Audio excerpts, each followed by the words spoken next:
Hello guys, I am back. मेरा नाम आप जानते हैं, प्रीतिका पांडियन, और मैं हाईजा ग्रुप ऑफ इंस्टीट्यूट में एज अ लेक्चरर अपॉइंटेड हूँ। और कमेंट्स में बहुत सारे स्टूडेंट्स ने कहा था कि मैंने फ़र्स्ट यूनिट अभी तक अपलोड नहीं करी है और उन्हें नोट्स की रिक्वायरमेंट है। तो चलिए आज हम फर्स्ट यूनिट की बात कर लेते हैं। तो फर्स्ट यूनिट सबसे है, पहली आपकी है इंट्रोडक्शन टू सोशल फार्मेसी। ठीक है, इंट्रोडक्शन यानी कि उसका परिचय कराना। सोशल फार्मेसी नया सब्जेक्ट है, जैसे कि सब जान रहे हैं, और कहीं ना कहीं समाज के बारे में, समाज में फैल रही समस्याओं के बारे में, विकास के बारे में, बीमारियों के बारे में ये सब्जेक्ट है। तो इसका हम छोटा सा इंट्रोडक्शन इसके डेफिनेशन के रूप में पढ़ लेते हैं। तो पहली चीज़ है डेफिनेशन को समझना। तो क्या कह रहा है guys? Social pharmacy is a multi disciplinary field of education and research that focuses on the role, provision, regulation and use of medicine in society. ठीक है, यानी कि सोशल फार्मेसी एक बहुविषयी सब्जेक्ट है, बहुविषयी फील्ड है। ठीक है, और किसकी? एजुकेशन और रिसर्च की, पढ़ाई और शोध या अनुसंधान की एक फील्ड है जो कि बहुविषयी है। इसमें एजुकेशन और रिसर्च इन्वॉल्व है, और ये कई क्षेत्रों में आपको जो है कई क्षेत्रों के बारे में जानकारी देता है, जिसमें बीमारी के बारे में, समाज में फार्मासिस्ट के रोल के बारे में, समाज में चल रही समस्याओं के बारे में, धूम्रपान के बारे में, नशीले पदार्थों के बारे में, बहुत सारी चीज़ों के बारे में ये क्या करता है? एजुकेशन देता है और रिसर्च प्रोवाइड करता है, यानी कि शोध करता है, अनुसंधान करता है, जो कि फोकस करता है, जिसका मेन केंद्र है, that focuses on the role यानी कि उसकी भूमिका। ठीक है, प्रोविजन यानी कि उसका इस्तेमाल या उसको हम कैसे इस्तेमाल करें। ठीक है, और रेगुलेशन में आ जाते हैं नियम, कि किन नियम के तहत हम इस्तेमाल करें, किसको? मेडिसिन को सोसाइटी में। ठीक है, तो एक बार हम फिर से पढ़ते हैं। सोशल फार्मेसी एक बहुमुखी सब्जेक्ट है या बहुविषयी सब्जेक्ट है एजुकेशन का और रिसर्च का, जो कि केंद्रित है दवाई की भूमिका, उसको इस्तेमाल कैसे करना है, उसको किस नियम के तहत इस्तेमाल करना है, रेगुलेशन, सोसाइटी में यानी कि सोसाइटी में दवा का क्या इस्तेमाल है उसके ऊपर मेनली फोकस करता है, और फार्मासिस्ट का क्या इन्वॉल्वमेंट है हमारे समाज में, इसकी भूमिका के बारे में आपको ये सब्जेक्ट विस्तार से बताता है। तो आपको सिंपल रट लेना है, और रटना नहीं है, समझना है। हालांकि डेफिनेशन कभी बदलती नहीं है, तो इस डेफिनेशन को पढ़ लीजिए, लेकिन आपको इसका अर्थ पता होना चाहिए। ठीक है, हमने डेफिनेशन पढ़ ली है। अब हम डेफिनेशन के बाद स्कोप ऑफ सोशल फार्मेसी पढ़ लेते हैं।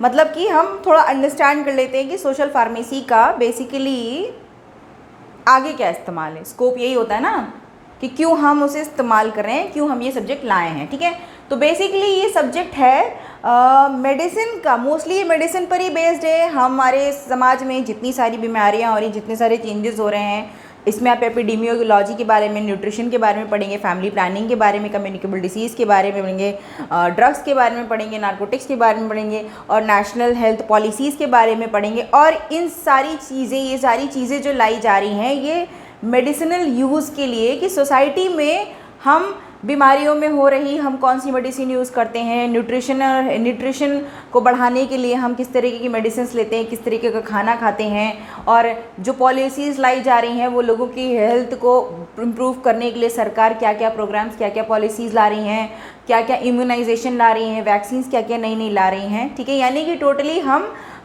लोगों की हेल्थ को इम्प्रूव करने के लिए मेडिसिन का क्या इस्तेमाल है, और उन मेडिसिन को प्रमोट करने के लिए फार्मासिस्ट का क्या इस्तेमाल है हमारे समाज में, इसके बारे में हम सोशल फार्मेसी के स्कोप में पढ़ेंगे। एक लाइन से पढ़ते हैं, चलिए। ठीक है, तो पहला स्कोप है to study the use of medicine in order to get the full beneficial therapeutic effect. ठीक है, यानी कि हम मेडिसिन का किस तरीके से इस्तेमाल करें, या जनता में मेडिसिन का किस तरीके से इस्तेमाल हो, लोग मेडिसिन का किस तरीके से इस्तेमाल करें कि उसका आपको पूरा बेनिफिट मिले, पूरा थेरेप्यूटिक, यानी कि उसकी जो क्वालिटी है, जो उसका जो इफ़ेक्ट है मेडिसिन का, वो आपको अच्छे से मिल सके, उसके स्कोप, उसकी स्टडी करना, मेडिसिन की स्टडी करना, उसके बेनिफिट्स की स्टडी करना, ये आपका पहला स्कोप है सोशल फार्मेसी का। दूसरा है to understand the need of well trained and educated pharmacist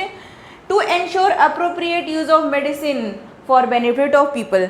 यानी कि हमें इसे भी तय करना है सोशल फार्मेसी में कि जो हमारी सोसाइटी में एक वेल ट्रेन्ड एजुकेटेड फार्मासिस्ट की क्या जगह है, और वेल ट्रेन्ड एजुकेटेड फार्मासिस्ट होने से हमें ये श्योरिटी हो जाती है कि जो दवा है वो लोगों तक सही तरीके से पहुंचेगी और लोग सही इस्तेमाल जान पाएंगे फार्मासिस्ट के थ्रू दवा का, और उसके महत्व को समझेंगे सोसाइटी में। ठीक है, तो हमें वेल ट्रेन्ड फार्मासिस्ट की ज़रूरत है जो कि समाज को, लोगों को जागरूक कर सके, गाइड कर सके दवाइयों के इस्तेमाल के लिए, उसके बेनिफिट्स के बारे में। ठीक है। तीसरा है to understand how to deal with the patients behaviour and psychology to carry out the above role. अब हमें क्या करना है, हमें समाज को जागरूकता प्रदान करनी है, समाज को सरकार के नई नई स्कीम्स प्रोग्राम्स के बारे में बताना है, हमें बीमारियों के बारे में जागरूक करना है। इन सबको बताने के लिए, इन सबको समझाने के लिए पहले तो फार्मासिस्ट को ट्रेंड होना पड़ेगा, और साथ ही साथ क्या है, आपको उनके बिहेवियर को, उनकी साइकोलॉजी को समझना पड़ेगा। इंडिया एक बहुत बड़ा कंट्री है, बहुत सारे स्टेट्स हैं, बहुत सारे डिस्ट्रिक्ट्स हैं। उत्तर प्रदेश में ही कितने सारे डिस्ट्रिक्ट्स हैं, कितने छोटे छोटे गांव हैं। सबकी लैंग्वेज, सबका बिहेवियर, सबकी साइकोलॉजी सब बहुत डिफरेंट होती है। तो अगर हमें उनको बताना है कि दवा का इस्तेमाल करो, तो हमें सबसे पहले उस क्षेत्र में जाके लोगों की विचारधाराओं, उनके मनोविज्ञान को समझना पड़ेगा, तभी हम उन्हें दवा का महत्व समझा पाएंगे। ये है आपका तीसरा स्कोप। ठीक है। चौथा है to understand the related use of medicine in community. ठीक है। अब उस मेडिसिन का जिसके बारे में हम प्रचार करेंगे सोशल फार्मेसी में, उस मेडिसिन का एक क्षेत्र में, एक कम्युनिटी में किस तरीके से उपयोग है, किस तरीके से इस्तेमाल है, कितने लोग जागरूक हैं, इसके बारे में अंडरस्टैंड करना, स्टडी करना। ठीक है। पांचवा रोल है to promote health and education in our growing society. Health education, health को प्रमोट करना, उसके बारे में जागरूकता फैलाना। जैसे कि हमें जनसंख्या करनी है, डेमोग्राफी के बारे में पढ़ेंगे, तो जनसंख्या कम करने के लिए हमें फैमिली प्लानिंग के बारे में पढ़ना पड़ेगा। ठीक है। और लोगों की मृत्यु दर कम हो, समाज में बीमारियों का बोझ, मॉर्बिडिटी कम हो, जिसे हम बीमारियों का बोझ कहते हैं, उसे कम करने के लिए हमें क्या पढ़ना पड़ेगा, वैक्सीन्स के बारे में पढ़ना पड़ेगा, इम्यूनाइजेशन के बारे में पढ़ना पड़ेगा, और इन सारी चीज़ों के इस्तेमाल को हमें जनता तक पहुंचाना पड़ेगा। क्योंकि जनता जो होती है, जो जागरूक नहीं होती है, जो अनएजुकेटेड होती है, वो डरती है इन चीज़ों से। तो हमें उनकी साइकोलॉजी, इन सब चीज़ों को अंडरस्टैंड करना पड़ेगा, ताकि हम जो नए नए जो प्रोग्राम्स लाती है सरकार, उनको हम प्रमोट करा पाएँ, उनको हम लोगों तक पहुंचा पाएँ। तो हमें प्रमोट करना है हेल्थ और एजुकेशन को, ताकि हम अपनी सोसाइटी को क्या कर सकें, ग्रूम कर सकें, सोसाइटी को जागरूक बना सकें। ठीक है। तो ये है आपका पांचवा स्कोप। ठीक है। तो ये आपके बेसिक स्कोप है सोशल फार्मेसी के। चलिए शुरू करते हैं। Scope of social pharmacy in improving public health care. ठीक है। इन इम्प्रूविंग हेल्थ केयर, यानी कि स्वास्थ्य को बेटर बनाने में सोशल फार्मेसी का क्या इस्तेमाल है, पढ़ते हैं आगे। पहला है to promote cost effective health care. Cost effective का मतलब होता है सस्ता, आसानी से लोगों को मुहैया हो जाने वाला, आसानी से मिल जाने वाला, किसी भी वर्ग के, इकोनॉमिकली किसी भी वर्ग के व्यक्ति तक आसानी से पहुंचने वाली स्वास्थ्य सुविधाएं, चाहे वो मिडिल क्लास व्यक्ति हो, चाहे वो कमज़ोर वर्ग का व्यक्ति हो, चाहे वो अमीर व्यक्ति हो, सब लोग एक समानता जो है, सस्ती स्वास्थ्य सुविधाएं जो हैं उसका लाभ उठा पाएँ। ठीक है। दूसरा पॉइंट कहता है to promote weaker population from financial hardship of increasing cost of medicine and health services. जैसे कि आज के ज़माने में जो स्वास्थ्य सुविधाएं हैं, जो स्वास्थ्य सर्विसेज हैं, कोई भी मेडिसिन है, कोई भी सर्जरी है, कोई भी छोटा सा ऑपरेशन है, उसका जो है कॉस्ट बढ़ता जा रहा है। ठीक है। तो जो कमज़ोर वर्ग है, जो कमज़ोर है, जो गरीब जनता है, वो उस सुविधा का फ़ायदा उठा पाए, हमें उसके लिए क्या करना है, मेजर्स डालने, उसके लिए हमें एफर्ट्स डालने हैं। ठीक है। तो हमें मदद करनी है उस जनता की जो कि कमज़ोर है, जो इन महंगी सर्विसेज और महंगे प्रोडक्ट्स का फ़ायदा नहीं उठा पाती है। तो सरकार क्या करती है, इनको किसी न किसी स्कीम के थ्रू, किसी न किसी इंश्योरेंस पॉलिसी के तहत क्या करती है, इन चीज़ों का कॉस्ट जो है कम करा देती, ताकि गरीब जनता भी इन चीज़ों के अभाव में जो है अपना नुकसान ना कराए, उसको भी बेनिफिट मिल सके। ठीक है। तीसरा है provide expertise in reducing and preventing medication related problems. ठीक है। And provide people with cheaper alternative. ठीक है। आजकल देखिए फार्मास्यूटिकल इंडस्ट्री एक बहुत बड़ी इंडस्ट्री है। ठीक है। महंगी महंगी दवाइयाँ आ रही हैं। ठीक है। सस्ती दवाइयाँ भी आ रही, लेकिन कई बार लोगों को जानकारी नहीं होती है, तो डॉक्टर्स द्वारा जो है बहुत एक्सपेंसिव दवाइयाँ जो है प्रिस्क्राइब कर दी जाती हैं, और लोग इलाज का खर्चा जो है उठा नहीं पाते, और उन्हें ये नहीं पता होता है कि वही दवाइयाँ सरकारी स्वास्थ्य केंद्र में या फिर जन औषधि केंद्र में सस्ते में भी अवेलेबल हैं। वही दवाई जो आपको एक प्राइवेट कंपनी की दवा जो है आपको 50 रुपये में मिलेगी, वही दवा सरकारी स्वास्थ्य केंद्र में या जन औषधि केंद्र में आपको 5 रुपये 10 रुपये में मिल जाएगी। तो लोग जागरूक नहीं होते हैं इसके बारे में, और उनको जागरूक कराना, provide expertise in reducing and preventing medication related problems. ठीक है। और जो दवाओं से रिलेटेड कोई समस्या आ रही है, कोई नई दवा आई है और उसका उपयोग जो है जनता कर रही है, जनता से ये जागरूकता लेना या जानकारी लेना कि जो कोई नई दवा आप इस्तेमाल कर रहे हैं तो उसका क्या असर है, उसका क्या साइड इफ़ेक्ट है, उसके असर और साइड इफ़ेक्ट को जानते हुए या तो हम उस दवा को रोक देंगे, या तो हम जो फार्मास्यूटिकल कंपनी उस दवा को बना रही है उनको इन्फॉर्मेशन देंगे कि आपकी दवा जो है इससे जनता को नुकसान हो रहा है या साइड इफ़ेक्ट हो रहे हैं, तो या तो इसका बैच बनाना रोकिए या तो फिर उसमें कोई इम्प्रूवमेंट करिए। ठीक है। इसके बारे में क्या करना है, जानकारी देनी है। ठीक है। और क्या करना है कि अगर कोई दवा महंगी है तो उसका हमें दूसरा अल्टरनेटिव देना है, यानी कि महंगी दवाइयों का इस्तेमाल जो जानकारी के अभाव में किया जा रहा है उसकी जगह हमें उन्हें जानकारी देनी कि यही दवाइयाँ सरकारी स्वास्थ्य केंद्र में आपको सस्ते में मिल जाएंगी, आसानी से मिल जाएंगी या फ्री में मिल जाएंगी। ठीक है। Ensuring the efficacy, integrity and security of medical products, यानी कि इस समय जैसे बहुत सारी दवाइयाँ, बहुत सारे मेडिकल डिवाइसेस हैं, जैसे फैमिली प्लानिंग डिवाइसेस है जिसके बारे में हमें जानकारी नहीं है, नई नई वैक्सीन आ रही हैं जिसके कोविड वैक्सीन के बारे में कितनी अफवाह फैली थी कि लोग मर जा रहे हैं वगैरह वगैरह, लोग कई कई दिन बीमार हो जा रहे, तो लोग डर के मारे इस वैक्सीन को लगा नहीं रहे हैं। तो इसके बारे में जानकारी देना, इसकी इंटेग्रिटी मेंटेन करना, यानी कि ये दवा इफेक्टिव है कि नहीं, कितना असरकारक है कि नहीं, क्या हमें वैक्सीन का इस्तेमाल करना से हमें सिक्योरिटी है कि नहीं, क्या हमें कोई साइड इफ़ेक्ट तो नहीं हो जाएगा। ठीक है। इन सारी चीज़ों के बारे में जो है इस फील्ड में फार्मासिस्ट क्या करते हैं, जो फार्मासिस्ट का रोल है वो क्या करते हैं, रिसर्च करते हैं, शोध करते हैं, क्योंकि फार्मास्यूटिकल कंपनी में फार्मासिस्ट का एक बहुत बड़ा रोल है, क्योंकि फार्मासिस्ट ही मेडिसिन बनाने में, मेडिसिन की क्वालिटी चेक करने में, मेडिसिन की एफिकेसी चेक करने में, मेडिसिन की इंटीग्रिटी यानी कि वो कितनी कारगर है, कितनी असरदार है, ठीक है,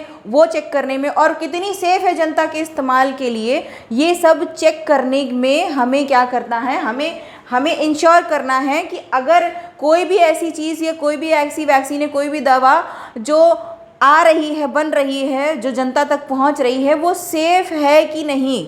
ठीक है। तो इसके बारे में भी हमें जानकारी देना, ये आपका स्कोप है। ठीक है। अब हम 5वें स्कोप की तरफ बढ़ते हैं गाइस। 5th स्कोप क्या है guys, to take responsibility to deliver effective, safe, quality medicine and services to achieve highest health outcome, यानी कि पूरी जिम्मेदारी ली जाए लोगों तक सही, सेफ और इफेक्टिव मेडिसिन और रिलेटेड जो सर्विसेज या सुविधाएं हम लोगों तक पहुंचाएं, ताकि हेल्थ जो है हमें हेल्थ जो हम प्रमोट कर रहे हैं कि हर इंसान तक जो है स्वस्थ सुविधाएं अच्छे से पहुँचें, तो उसका एक जो आउटकम होता है, जो निष्कर्ष होता है, वो सही निकले, बेनिफिशियल निकले। ठीक है। और ज़्यादा से ज़्यादा लोगों तक स्वास्थ्य सुविधाएं पहुँचें। ठीक है।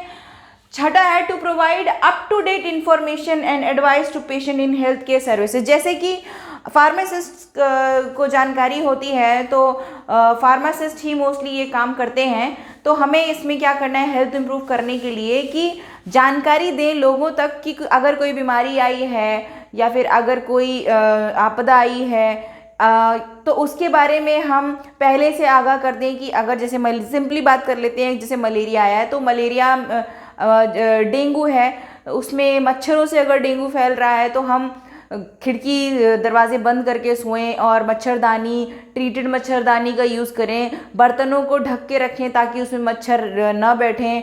और बाहर कोई भी खाली बर्तन है, कोई भी खाली प्लास्टिक वगैरह डब्बा जो है न रखें, जिससे मच्छर पनप सकते हैं और आपको डेंगू हो सकता है। तो इस तरीके की जानकारी अगर हमें पता चलती है कि किन चीज़ों से कोई बीमारी किस वजह से फैल रही है, तो हमें उसके बारे में जानकारी देना, नई स्वास्थ्य सुविधाओं के बारे में जानकारी देना, या फिर जैसे कोविड-19 वैक्सीन के बारे में लोगों को बहुत सारी गलतफहमियां थीं तो प्रचार करना, उन गलतफहमियों को दूर करना, ये सारी चीज़ें जो है हम हेल्थ इम्प्रूव करने के लिए करते हैं। ठीक है, तो हम अप टू डेट यानी कि अभी इस समय करंट सिचुएशन में हमें क्या इन्फॉर्मेशन देनी है, हम ये जानकारी लोगों तक पहुंचाते हैं। ठीक है, involvement of patient in health care decision making process. ठीक है, और लोगों को, जो लोग जानकारी के अभाव में बहुत सारी चीज़ें जो हैं जिनसे डरते हैं, दवाइयाँ लेने से डर रहे हैं, जिनको जानकारी नहीं है, तो इस तरीके से लोगों को समझाया जाए, इस तरीके से लोगों को जागरूक बनाया जाए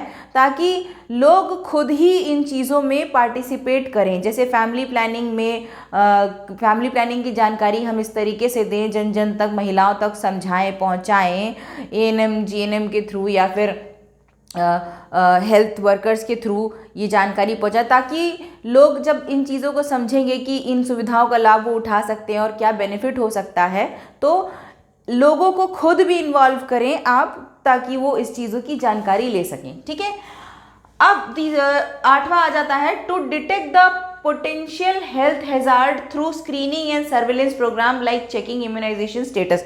जैसे कि हमने अगर कोई स्वास्थ्य सुविधा लाई है या फिर हमारी ये स्वास्थ्य सुविधा लोगों तक पहुँचे, क्योंकि अगर हमें किसी गोल को अचीव करना है, या फिर अभी हम सिर्फ सिंपल कोविड-19 का एग्जाम्पल ले लेते हैं कि कोविड-19 में हमें पता होना चाहिए कि कितने लोगों को वैक्सीन लग चुकी है, कितने लोगों को वैक्सीन नहीं लगी है। इसके लिए एक ऐप बनाया गया है। ऐप के थ्रू क्या है कि आपको जैसे ही आपको वैक्सीन लगेगी तो आपकी फर्स्ट डोज पता चल जाएगी, फिर आपको सेकेंड डोज का टाइम मिल जाएगा, और हमें ये भी पता चलता जाएगा कि जनसंख्या में कि जो जनगणना के हिसाब से कितने जनसंख्या या कितने लोग जो है अभी तक वैक्सीन लगा चुके हैं। तो इसका एक सर्विलेंस किया जाता है ताकि हम ये जान सके कि अब इस पर्टिकुलर बीमारी का कहाँ तक खात्मा हो चुका है और हमें अभी कहाँ तक काम करना है। ठीक है, तो हमें कोई और ये नहीं, और कोई अगर पोटेंशियल बीमारी आ रही है या फिर जैसे कोविड-19 में जब केसेस बढ़ते हैं तो इन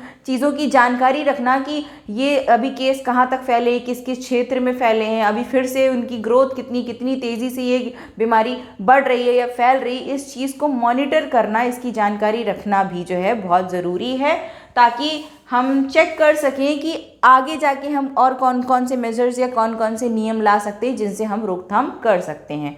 तो ये भी स्कोप का पार्ट है, scope of social pharmacy in improving health care. ठीक है, ये आपका 8वां पॉइंट है। अब हम पढ़ते हैं 9वां पॉइंट। 9th स्कोप है इम्प्रूव करने में हेल्थ को, development of health policies in relation to achieve good health for all. यानी कि सरकार बहुत सारी स्वास्थ्य नीतियां लाती है, जैसे कि हम नेशनल हेल्थ पॉलिसी के बारे में ऑलरेडी पढ़ चुके हैं।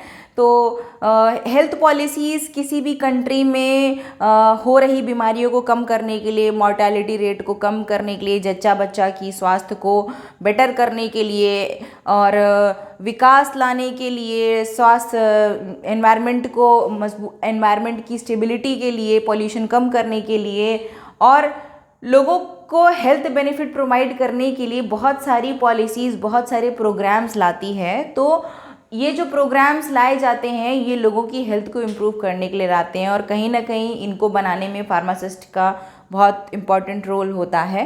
ठीक है, designing plan and protocol for medicine and mobilization and इन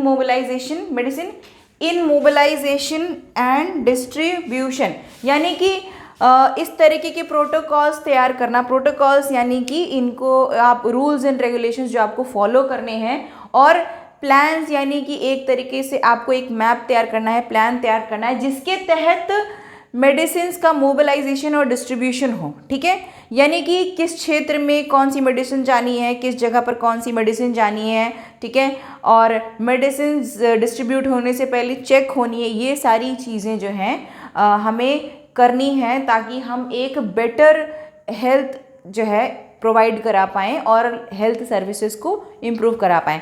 तो ये सारे जो स्कोप हैं आपके, टोटल 10 स्कोप्स हैं जो कि आपके सोशल फार्मेसी में, scope of social pharmacy in improving health care, ठीक है। तो ये आपके स्कोप हो गए, स्कोप ऑफ सोशल फार्मेसी। अब हम पढ़ेंगे role of pharmacist in public health care. Role of pharmacist में गाइज अब हम पढ़ लेते हैं कि पब्लिक हेल्थ केयर में फार्मासिस्ट का क्या रोल है, उनके भूमिका क्या है, ठीक है। Counselling of proper use of OTC drugs and prescribed medicine, यानी कि अगर पेशेंट कोई ड्रग परचेज करने जा रहा है अपने आप से, जिसे हम ओवर द काउंटर ड्रग कहते हैं, जिसे हम बिना प्रिस्क्रिप्शन के ले सकते हैं, उसके बारे में लोगों को जानकारी देना, जागरूक करना।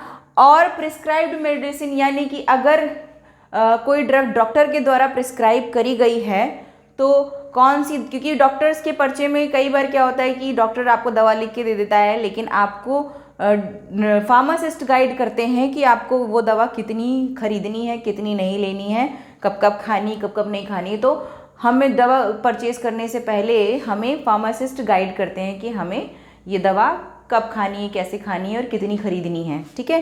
तो चाहे वो प्रिस्क्राइब ड्रग हो, चाहे वो ओवर द काउंटर ड्रग हो, जो कि आप बिना डॉक्टर के प्रिस्क्रिप्शन के भी ले सकते हैं, ठीक है, उसके बारे में काउंसिल करना। Second point, taking patients medical history and referring patient to specific health care service, ठीक है। Taking patients medical history referring to the patient specific health care service, यानी कि जैसे अगर कोई मरीज इलाज के लिए आता है और समय समय पर उसके इलाज में इम्प्रूवमेंट हो रहा है या फिर उसकी सेहत में सेहत उसकी घट रही है और इम्प्रूवमेंट नहीं हो रहा है, तो उसकी मेडिकल हिस्ट्री को पूरा रिकॉर्ड करना, किस किस तरीके की दवाइयाँ हमने यूज़ करी हैं और किन किन दवाइयों से उसे असर हुआ है, अच्छा बेनिफिट हुआ है, किन किन दवाइयों से, किस इलाज से उन्हें बेनिफिट नहीं मिला, ये सारी चीज़ें एक रिकॉर्डेड हिस्ट्री बनाना, एक फाइल मेंटेन करना और इन केस उस हिस्ट्री को देखते हुए उसके ऊपर एक जजमेंट लेते हुए उनको और बेटर हेल्थ सर्विसेज के लिए या किसी और अच्छे डॉक्टर को रिकमेंड करना, ये फार्मासिस्ट का काम होता है, ठीक है। तीसरा है guiding patient about immunization and its benefit, ठीक है। इम्यूनाइजेशन यानी कि वैक्सीन्स के बारे में लोगों को गाइड करना कि वैक्सीन्स अगर आप लगाएंगे तो आपको कोई भी बीमारी जो आने वाली होगी या फिर उसकी पॉसिबिलिटी बन सकती होगी तो उससे आप बच जाएंगे, जिसमें चिल्ड्रंस इम्यूनाइजेशन शेड्यूल में hepatitis B, influenza, polio virus, meningococcal virus, pneumococcal virus, ठीक है, tuberculosis, tetanus virus, tetanus vaccine, meningococcal vaccine, ये सारे जो वैक्सीन्स हैं ये एक तरीके से क्या होते हैं कि ये वायरसेस होते हैं या बैक्टीरियाज होते हैं जिनका हम एक बायोटिक एंटीबॉडीज़ बॉडी में क्रिएट करने के लिए हम इन्हें वैक्सीन देते हैं ताकि अगर कोई ऐसी बीमारी आए तो हम पहले से इम्यून रहें। तो इन चीज़ों के बारे में लोगों को जानकारी देना, क्योंकि कई बार लोग डर जाते हैं, घबरा जाते हैं और इन वैक्सीन को लगाने से डरते हैं, तो उनको बताना कि ये वैक्सीन इनके बेनिफिट के लिए, अगर ये वैक्सीन अभी लगा लेंगे तो बाद में जाके इस तरीके की अगर कोई बीमारी आती है तो वो उससे बच सकेंगे, ठीक है। चौथा है assessment of new drug in market, their safety, risk, long term use and it's side effect, यानी कि असेसमेंट करना यानी कि उसके बारे में एक जागरूकता रखना, नज़र रखना और चेक करते रहना टाइम टू टाइम कि अगर कोई मार्केट में कोई नई ड्रग आई है तो वो कितनी सेफ़ है उससे कोई रिस्क तो नहीं है उसे इस्तेमाल करने में, और अगर हम उसे लंबे तौर पे यूज़ कर रहे हैं तो उसके क्या बेनिफिट्स और साइड इफ़ेक्ट्स हैं, इसके बारे में एक ट्रैक रिकॉर्ड रखना, जिसके बेसिस पे अगर मार्केट में कोई मेडिसिन ऐसी है जो नुकसान कर रही है लोगों को, उसके एलर्जिक रिएक्शन हो रहे हैं, तो हम फार्मास्यूटिकल कंपनी जो इस ड्रग को बना रही है उसे हम नोटिस भेज सकते हैं, हम उन्हें मना कर सकते हैं इस ड्रग को बनाने के लिए, या फिर हम उस कंपनी को अगर इलीगल तरीके से उसमें कोई केमिकल प्रोडक्ट यूज़ हो रहा है जो कि लॉन्ग टर्म में लोगों को साइड इफ़ेक्ट कॉज कर रहा है, तो उस प्रोडक्ट को हम बाय लॉज या बाय रूल्स एंड रेगुलेशंस हम इन्हें बंद करा सकते हैं। तो इसका असेसमेंट करने के लिए फार्मासिस्ट जो है एक्टिवली काम करते हैं। ठीक है, पांचवा है educating public about the prevention and cure of disease and awareness about communicable disease. This is very basic thing students, कि कोई भी नई डिजीज़ आती है, कोई भी नई बीमारी आती है, उसके बारे में हमें लोगों को जागरूक करना होता है और उसके प्रिवेंशन, उसके क्योर के बारे में जागरूक करना होता है। चाहे वो पर्सनली आप उन्हें जागरूक कराएं, कोई बंदा अगर आपके प्राइमरी हेल्थ केयर सेंटर में आता है तो वहाँ आप उसे बता सकते हैं वर्बली, और सरकार आपको जागरूकता कराती है मीडिया के थ्रू, टेलीविज़न के थ्रू, रेडियोज़ के थ्रू, वॉइसेस के थ्रू आपको इन सब चीज़ों के बारे में जागरूक कराती है। और कोई भी नई डिजीज़ जो कम्युनिकेबल डिजीज़ आती है उसके बारे में रिसर्च जब होती है तो कहीं ना कहीं इस रिसर्च में फार्मासिस्ट का इन्वॉल्वमेंट भी होता है, क्योंकि अगर कोई प्रॉब्लम आई है या कोई बीमारी आई है, उसकी जब तक मेडिसिन नहीं आती है तो उससे बचाव या उससे रोकथाम के लिए हम जो उपाय ढूंढते हैं वो कहीं ना कहीं फार्मासिस्ट जो है पब्लिक तक पहुंचाते हैं।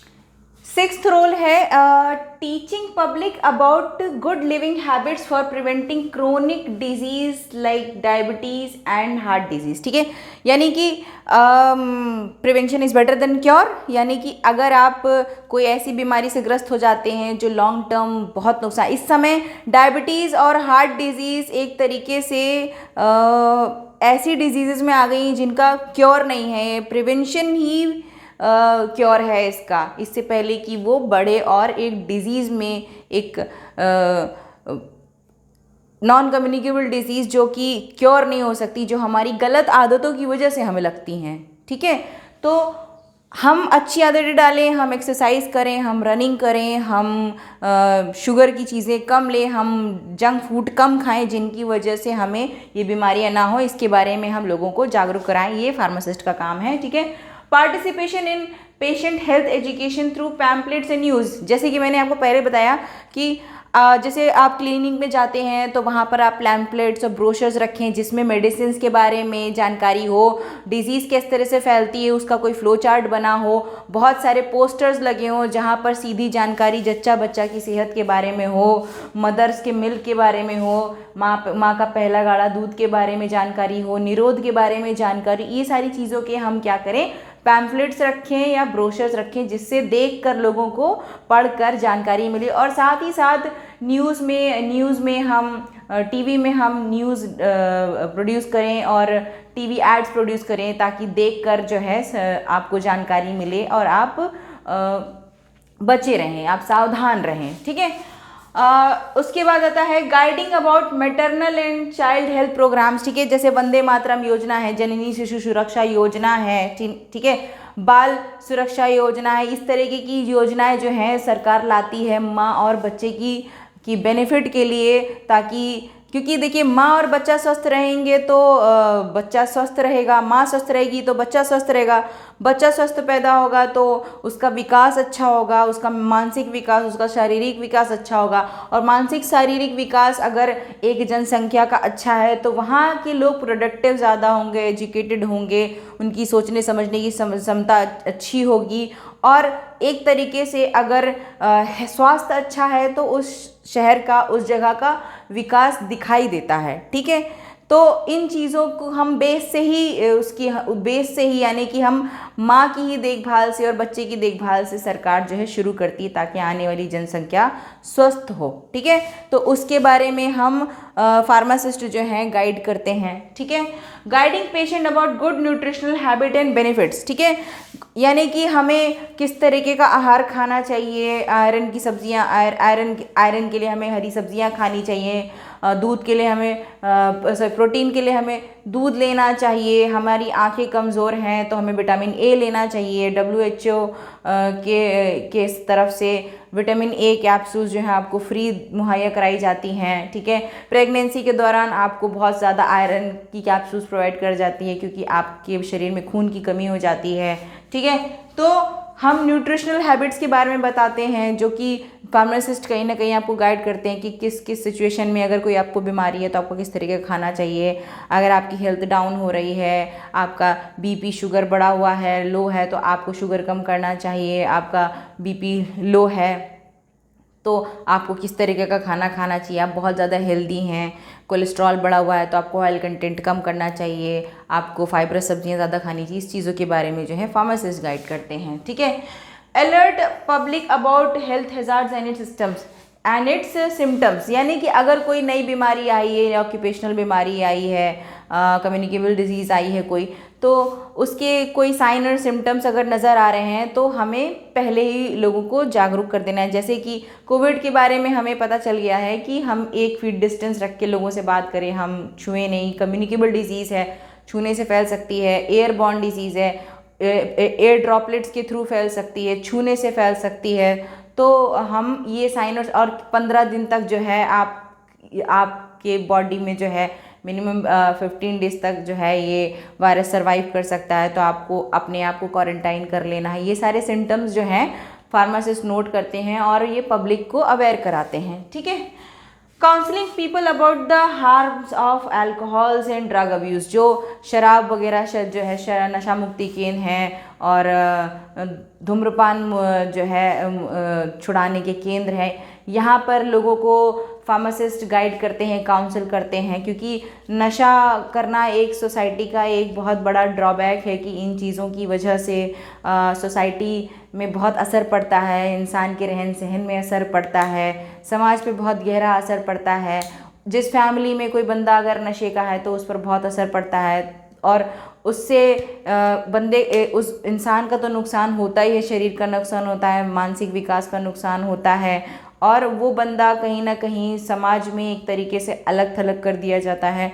तो उस बंदे को रिहैबिलिटेट करने के लिए, वापस से उसको सुधार करने के लिए जो सुधार केंद्र होते हैं, वहाँ पर उस बंदे को कैसे हम रिहैबिलिटेट करेंगे, कैसे हम वापस उसका सुधार करेंगे, किस तरीके की हम उसे दवाइयाँ देंगे, किस तरीके से हम उसका नशा छुड़ाएंगे और हम उसे साइकोलॉजिकली कैसे गाइड करेंगे, ये सारे काम भी फार्मासिस्ट के होते हैं। तो फाइनली आपको रोल ऑफ फार्मासिस्ट समझ में आ गया होगा, ठीक है।